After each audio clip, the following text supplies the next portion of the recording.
নমস্কার বন্ধুরা, পপ কিচেনে সবাইকে স্বাগত। আজ আমি আপনাদের সামনে তুলে ধরেছি দেশি চিকেন রান্না। তো এই মুহূর্তে কড়াইয়ের মধ্যে দেখতে পাচ্ছেন অলরেডি চিকেন আমার রান্না প্রায় কমপ্লিট। আগের থেকেই গরম মশলা গুঁড়ো করে রেখেছিলাম, সেটিকে ওপর থেকে ছড়িয়ে দিচ্ছি। তাহলে রান্নার স্মেলটাও সুন্দর আসবে আর দারুণ টেস্ট হবে। তো চলুন কিভাবে রান্না করেছি একবার দেখিয়ে দিই। প্রথমেই গরম জল করে চিকেনের পালকগুলোকে আমি পুরো ছাড়িয়ে পরিষ্কার করে নিয়েছিলাম, আর ছোট ছোট যে পালকগুলো ছিল সেগুলো ভালো করে পরিষ্কার করে খুঁটে খুঁটে তুলে নিয়েছিলাম। এবার চলুন চিকেনের গায়ে ভালো করে হলুদ গুঁড়ো মাখিয়ে নিই। মাখানো হয়ে গেছে, এই দেখুন সমস্তটা শরীরে হলুদ মাখিয়ে দিয়েছি, একেবারে যেন গায়ে হলুদের মতন। তো এইবার এটাকে আমি একটু আগুনে পুড়িয়ে নেব, যাতে করে যদি কোনো ছোট অবাঞ্ছিত পশম এর ভেতরে থেকে থাকে তাহলে সেগুলো পুড়ে যাবে আর জীবাণুমুক্ত হয়ে যাবে। পোলট্রি মুরগি তো আমরা সবসময় খেয়ে থাকি, কিন্তু আজ আমি করব দেশি মুরগি। তার কারণ পোলট্রি মুরগির স্বাদ আর দেশি মুরগির স্বাদের মধ্যে কিন্তু অনেক ফারাক আছে। একদম সিম্পল ঘরোয়া পদ্ধতিতে আজ আমি দেখাবো চিকেন রেসিপি। বন্ধুদের কাছে অনুরোধ রইল ভিডিওটি পুরো দেখার জন্য। যারা আমার ভিডিও নিয়মিত দেখেন তাদেরকে জানাই অসংখ্য ধন্যবাদ। আর যারা আমার চ্যানেলের নতুন, প্লিজ চ্যানেলটিকে সাবস্ক্রাইব করে আমার পাশে থাকবেন। ওভেনে চিকেনটাকে ভালো করে পুড়িয়ে নিলাম। এবার চিকেনটাকে বটির সাহায্যে ভালো করে একটু ছোট ছোট পিস করে কাটলাম। যেহেতু দেশি চিকেন তো তাই সিদ্ধ হতে অসুবিধা হবে, যে কারণে ছোট করে কেটে নেওয়া। দেখুন, দেখেই বুঝতে পারছেন চিকেনটিতে কত পরিমাণে তেল হয়েছিল। এবার আমি চিকেনটাকে ম্যারিনেট করে নেব। তো চলুন একেবারে ম্যারিনেট করব প্রেসার কুকারের ভেতরে। প্রেসার কুকারের ভিতরে সমস্ত কিছু দিয়ে একেবারে মাখিয়ে একটা সিটি দিয়ে নেব। প্রথমেই কুকারে মাংসটাকে দিয়ে দিয়েছি। এইবার এক এক করে সমস্ত রকমের মশলাগুলো আমি দিয়ে দিলাম।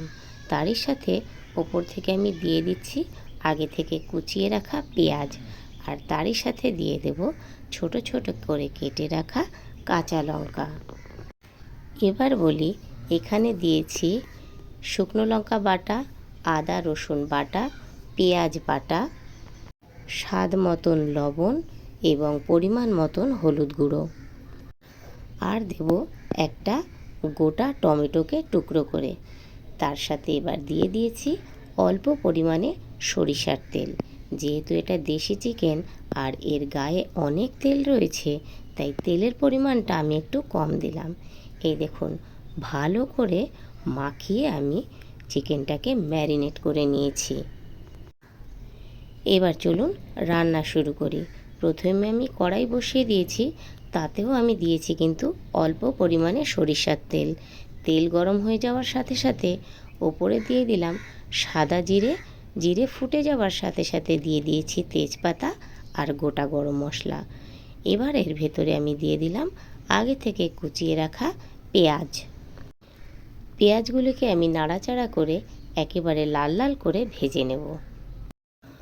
ওইদিকে আমি রেস্টিংয়ে রাখা চিকেনটাকে ওভেনে বসিয়ে সিটি মেরে নিয়েছি। এদিকে পেঁয়াজ ভাজা হয়ে গেছে। এবার এর ভেতরে আমি দিয়ে দিচ্ছি এক এক করে বেটে রাখা মশলা। চিকেন ম্যারিনেট করার সময় যে মশলাগুলি আমি ব্যবহার করেছিলাম, এখানেও আমি সেই মশলাগুলোই আবার অল্প অল্প করে দিয়ে ভালো করে নাড়াচাড়া করে কষিয়ে নেব। মশলা থেকে যতক্ষণ না তেল ছেড়ে দিচ্ছে ততক্ষণ পর্যন্ত কষাতে থাকব।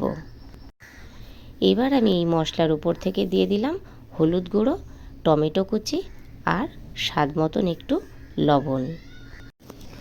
এগুলিকেও সব একসাথে মিশিয়ে নাড়াচাড়া করে আমি কষিয়ে নিতে থাকব। বাচ্চা থেকে বড় সবাই কিন্তু দেশি মুরগি খেতে ভালোবাসেন।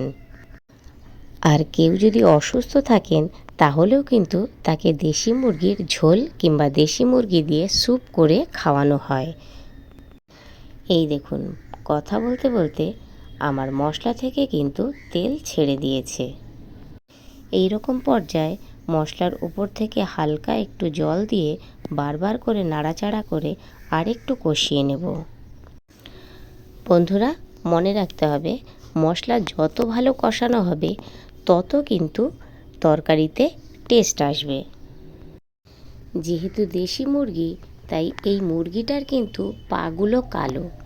আমরা এই পা খেতে সবাই ভালোবাসি, যে কারণে পাগুলো কিন্তু ফেলা হয়নি। এই দেখুন, সিটি মারা মাংসটাকে মশলার মধ্যে এবার দিয়ে দিলাম জল সমেত। অর্থাৎ সিটি মারতে গিয়ে যে জলটা উঠেছিল চিকেন থেকে, সেই জলটা সমেতই মশলার মধ্যে দিয়ে দিলাম। এই পর্যায়ে ওভেনের আঁচটা হাই ফ্লেমে দিয়ে ঘন ঘন নাড়াচাড়া করে চিকেনটাকে কষিয়ে নেব একেবারে মশলার সাথে। আগে শুধু মশলা কষিয়েছিলাম, আর এখন এই মশলার সাথে চিকেনটাকেও ভালো করে কষিয়ে নেব। যতক্ষণ না এই চিকেনের ঝোলটা টেনে যাচ্ছে ততক্ষণ পর্যন্ত কষাতে হবে। অন্যদিকে আমি একটা পাত্রে গরম জল বসিয়ে দিয়েছি। চিকেন কষা রেডি হয়ে গেলে এর মধ্যে দিয়ে দেব সেই ফুটিয়ে রাখা গরম জল। তার আগে আমি আগের থেকে ভেজে রেখেছিলাম আলুগুলো এই চিকেনের মধ্যে অ্যাড করে দিলাম। আলুগুলোকে দিয়ে ভালো করে নাড়াচাড়া করে একই পর্যায়ে কষাতে থাকব। এই দেখুন বন্ধুরা, আমার চিকেন কষানো প্রায় কমপ্লিট। কালারটা কেমন এসেছে বলুন বন্ধুরা। আর এই দেখুন, প্রায় কষানো কমপ্লিট। তবে হ্যাঁ, এ কথা কিন্তু সত্যি, ব্রয়লার মুরগির হাড় পর্যন্ত চিবিয়ে খাওয়া যায়, আর দেশি মুরগির হাড় এতটাই শক্ত হয় যে সেটাকে কিন্তু চিবিয়ে খাওয়া যায় না। বলতে বলতে আমি এর মধ্যে অ্যাড করে দিলাম জল। জল দেওয়ার সাথে সাথে আমি চিকেনগুলোকে ভালো করে একটু ওলট পালট করে নাড়াচাড়া করে দিলাম। এই পর্যায়ে আমি কিন্তু আর ঢাকা দেব না, কারণ যেহেতু আগে থেকেই আমি প্রেসারে চিকেনটাকে সিটি মেরে নিয়েছিলাম। গরম মশলা সমস্ত রকম ইনগ্রিডিয়েন্টস দিয়ে আমি ঘরেই আগে থেকে গরম মশলাগুলোকে গুঁড়ো করে নিয়েছিলাম। এরপর আমি মাংসের ওপর থেকে মশলাটাকে ছড়িয়ে দিলাম।